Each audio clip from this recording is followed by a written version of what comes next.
Sebenarnya ini adalah pertanyaan klasik. Mampukah sebuah iPad Pro 12,9 inch ini menggantikan fungsi dari sebuah laptop? Secara iPad yang baru ini dia sudah menggunakan prosesor yang sama persis dengan MacBook Pro terbaru, MacBook Air terbaru, serta Mac Mini terbaru. Serta yang paling baru adalah iMac. Itu prosesor yang sama dengan yang ini. Sama-sama menggunakan M1 prosesor. Tapi sebelum kita mengetahui jawaban tersebut, ada baiknya kita cari tahu apa saja kelebihan dan kekurangan dari iPad Pro 12,9 inch ini.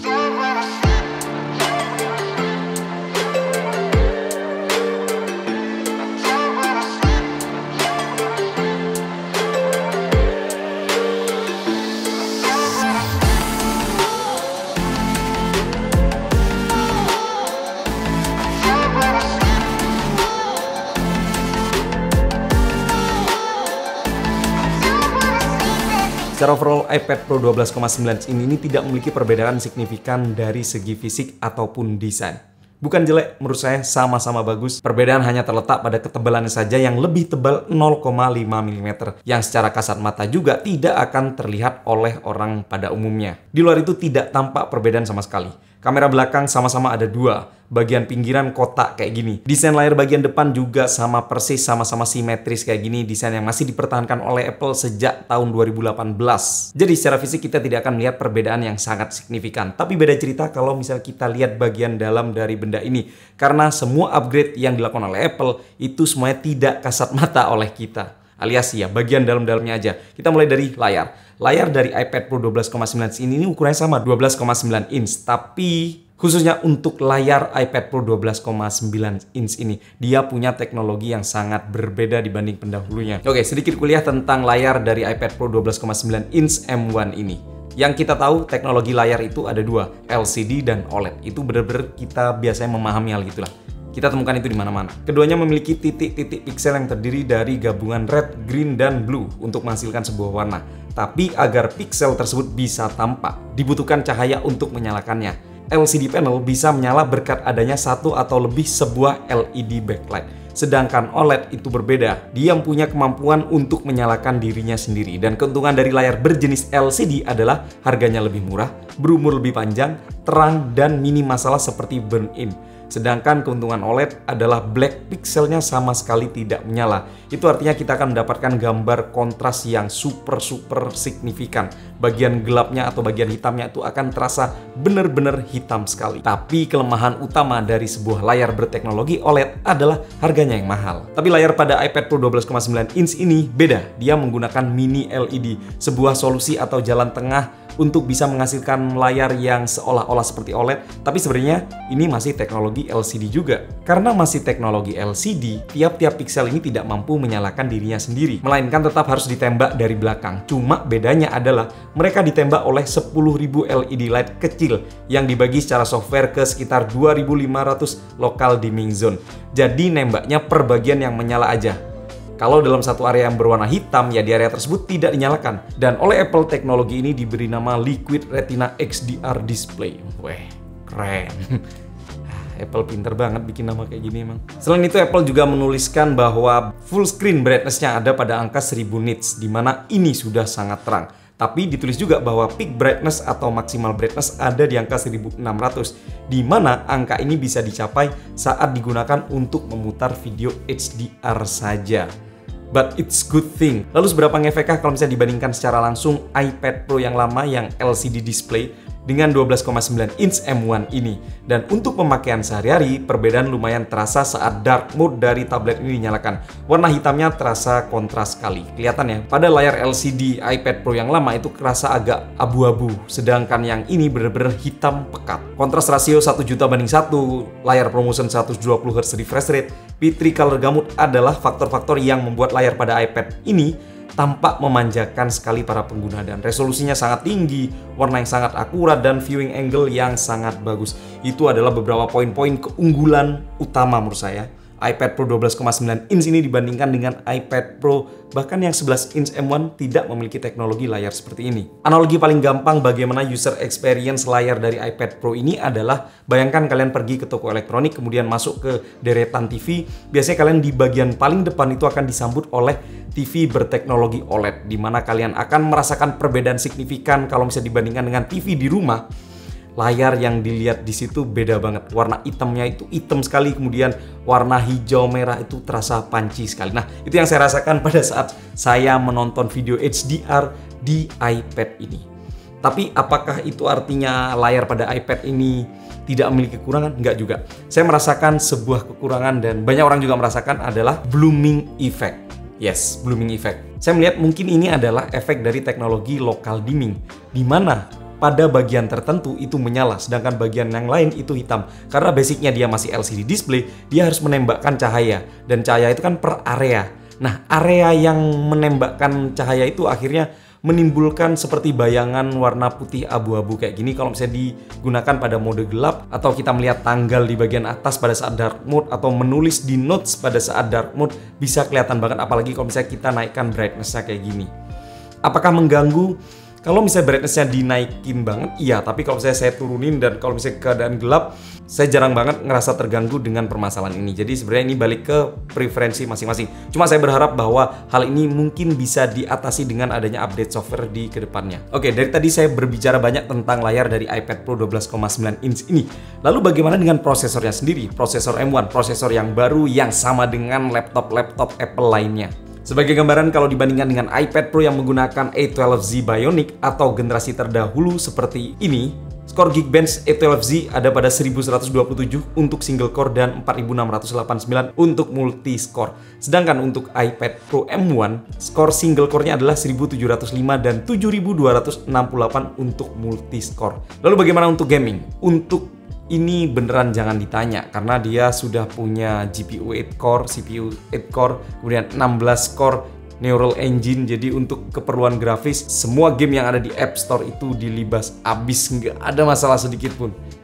Bahkan menurut saya kalau misalnya kalian bertujuan untuk ngegame, sayang sekali karena prosesor dari iPad ini kemampuannya itu lebih dari hanya sekedar digunakan untuk bermain game. Sayang sekali. Hal yang paling terasa buat saya adalah buka tutup aplikasi. Itu bener-bener kerasa cepet banget dan gegas banget berpindah dari satu aplikasi ke aplikasi lain juga. Bener-bener kerasa banget. Sama satu lagi yang saya rasakan adalah performa baterai standby dari iPad ini. Saya pernah 2 hari tidak menyalakan iPad ini dan baterainya itu turun cuma sekitar 5%-an aja. Bandingkan dengan iPad Pro yang A12Z, kalau misalnya sehari nggak saya gunakan itu pasti sudah turun 10%, 20%-an gitulah.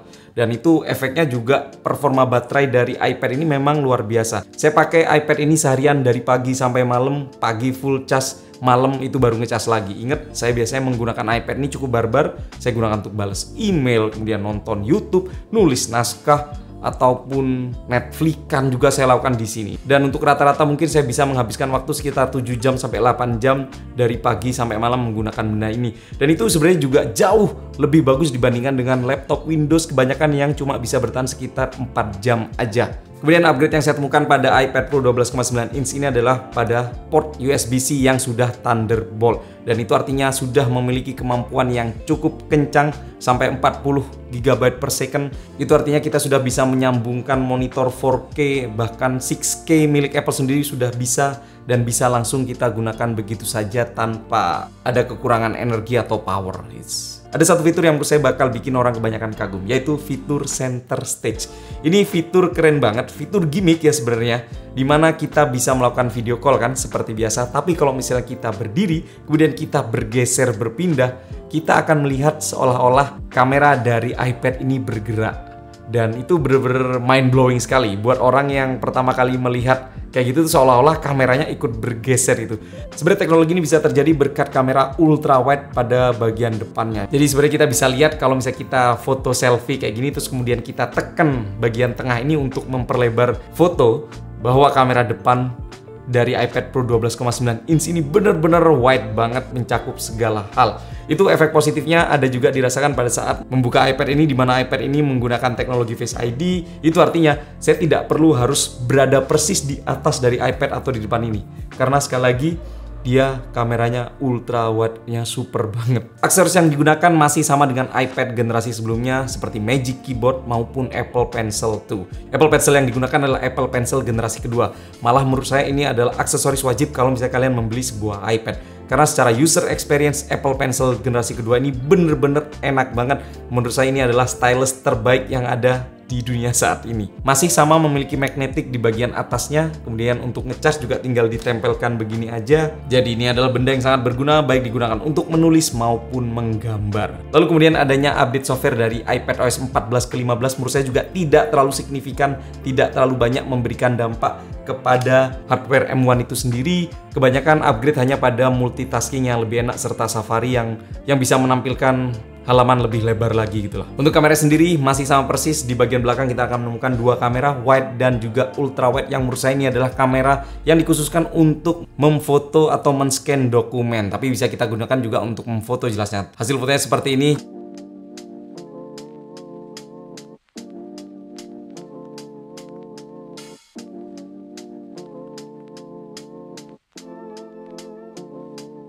Cuma menurut saya ini agak aneh aja kalau misalnya kalian foto di luar atau di tempat umum menggunakan iPad segede ini. Wow. Kayak awal-awal musimnya iPad dulu orang banyak foto ini. Permisi mas. Kita kembali ke pertanyaan awal pada video ini. Mampukah iPad ini menggantikan fungsi dari sebuah laptop? Saya akan jawab bisa iya, bisa tidak. Tergantung dari software yang biasa digunakan serta bagaimana workflow Anda bekerja. Kalau misalnya kalian saat ini bekerja menggunakan software-software yang jelas-jelas tidak ada pada iPad, jelas ini bukan opsi yang menarik. Seperti contohnya adalah aplikasi editing video Final Cut Pro atau software seperti SPSS, itu tidak bisa kita temukan pada iPad. Tapi sebaliknya, kalau misalnya kalian menggunakan aplikasi atau software-software yang biasa ada di iPad juga ada, itu artinya kalian bisa menggantikan atau kalian bisa membuang laptop kalian dan berganti ke iPad ini. Contohnya software seperti apa? Semua software Adobe itu ada di sini. Semua software Microsoft Office juga ada di sini. Word, Excel, PowerPoint, OneDrive, OneNote, Google Drive, Google Docs, Google Spreadsheet, Gmail, ya. Aplikasi-aplikasi atau software-software kantoran kayak gitu jelas kita akan temukan di sini. Memang secara user experience akan lebih nikmat lagi kalau misalnya kalian membeli aksesoris keyboard original dari Apple seperti Magic Keyboard. Harganya nggak murah memang. Harganya sekitar 6 juta untuk yang 12,9 inch ini. Itu artinya kalian akan mengeluarkan uang sekitar 25 jutaan. Wow, itu dapat MacBook Pro yang bagus. Lalu pertanyaannya adalah, kalau misalnya iPad ini mampu digunakan untuk melakukan pekerjaan office santai kayak gitu, buat apa iPad ini Pro? Ya jawabnya sederhana, karena di luar sana saya yakin banyak banget orang profesional yang menggunakan iPad ini untuk mendukung pekerjaan mereka. Baik digunakan sebagai main device atau device kedua, secondary device. Pekerjaan pro yang saya maksud mungkin seperti fotografer, colorist, musik director, animator, desain grafis, desainer. Pekerjaan kreatif kayak gitu biasanya membutuhkan sebuah alat yang memang benar-benar mampu mendukung pekerjaan mereka. Karena sebagai catatan juga, kalau misalnya berdasarkan harga iPad ini, harganya mahal. Sekarang 19 juta, belum aksesorisnya. Itu artinya orang yang membutuhkan benda ini sudah jelas punya project yang harganya di atas dari benda ini sendiri. Jadi bisa puluhan juta, bisa sampai ratusan juta. Jadi kalau misalnya itu bukan Anda, ya itu artinya iPad ini bukan untuk Anda. Mungkin yang Anda butuhkan adalah iPad Pro M1 tapi yang 11 inch. Menurut saya itu lebih masuk akal karena harganya juga jauh lebih murah, 12,5 juta aja sekarang saya cek di toko saya membeli benda ini, yaitu di Tokopedia. Dan itu artinya harga tersebut tidak jauh berbeda dengan iPad Pro yang lama atau iPad Pro 2020 11 inch. Yang saya rasa iPad Pro 11 inch M1 ini akan lebih berguna buat saya karena ukuran yang lebih portable, tapi dia se-powerful iPad Pro 12,9 inch ini. Jadi pastikan kalian subscribe channel ini untuk bisa menikmati video review dari iPad Pro 11 inch M1 ini. Well, itulah dari video kali ini. Masih sudah menyaksikan sampai selesai. Saya Buruk Marah pamit, sampai jumpa di video selanjutnya. Bye-bye.